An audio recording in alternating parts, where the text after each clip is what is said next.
বাংলাদেশের জাতীয় কবি কাজী নজরুল ইসলাম গানে কবিতায় অনন্য করে গেছেন বাংলা সাহিত্যকে। এক হাতে বাঁকা বাঁশের বাঁশরি, অন্য হাতে রণতূর্য নিয়ে তিনি যুগ যুগ ধরে জাগ্রত করে রেখেছেন বাঙালিকে। আজ এই মহান কীর্তিমানের ১২৬তম জন্মবার্ষিকী। রাজধানী সহ সারা দেশে নানা আয়োজনে উদযাপন করা হচ্ছে কবির জন্মদিন।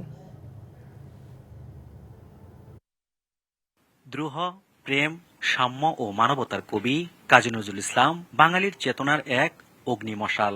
কবিতা, গান, উপন্যাস, নাটকে তিনি গেয়েছেন জীবনের জয়গান। বাংলাদেশের জাতীয় কবির ১২৬তম জন্মবার্ষিকী। এ উপলক্ষে সকালে ঢাকা বিশ্ববিদ্যালয়ের কেন্দ্রীয় মসজিদের পাশে কবির সমাধিতে শ্রদ্ধা জানায় তার পরিবার, বিশ্ববিদ্যালয় কর্তৃপক্ষ, রাজনৈতিক দল ও বিভিন্ন শ্রেণী পেশার মানুষ।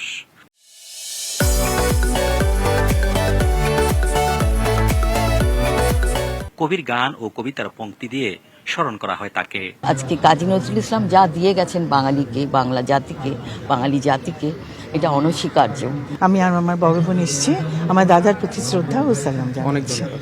একনেকে অনুমোদন হলে ঢাকা বিশ্ববিদ্যালয়ে কবির নামে আবাসিক হলের নামকরণ করা হবে জানালেন বিশ্ববিদ্যালয়ের উপাচার্য।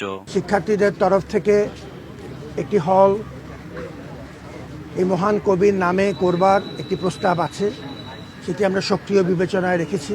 শ্রদ্ধা নিবেদন করে কবি নজরুলের আদর্শ সংগ্রাম নিয়ে কথা বলেন রুহুল কবির রিজভী। আমাদের জাতীয় জীবন, ব্যক্তিগত জীবনের প্রতিটি পরতে পরতে কাজী নজরুল জাতীয় কবি আমাদেরকে উদ্বুদ্ধ করেন, আমাদেরকে আনন্দিত করেন, আমাদেরকে অঙ্গীকারবদ্ধ করেন। বাঙালির চেতনায় তিনি, দ্রোহে তিনি, প্রেমে তিনি, আমৃত্যু, অন্যায় আর অন্ধকারের বিরুদ্ধে লড়ে যাওয়া এক মহাবীর কাজী নজরুল ইসলাম। অজিত সরকার, ডিবিসি নিউজ, ঢাকা।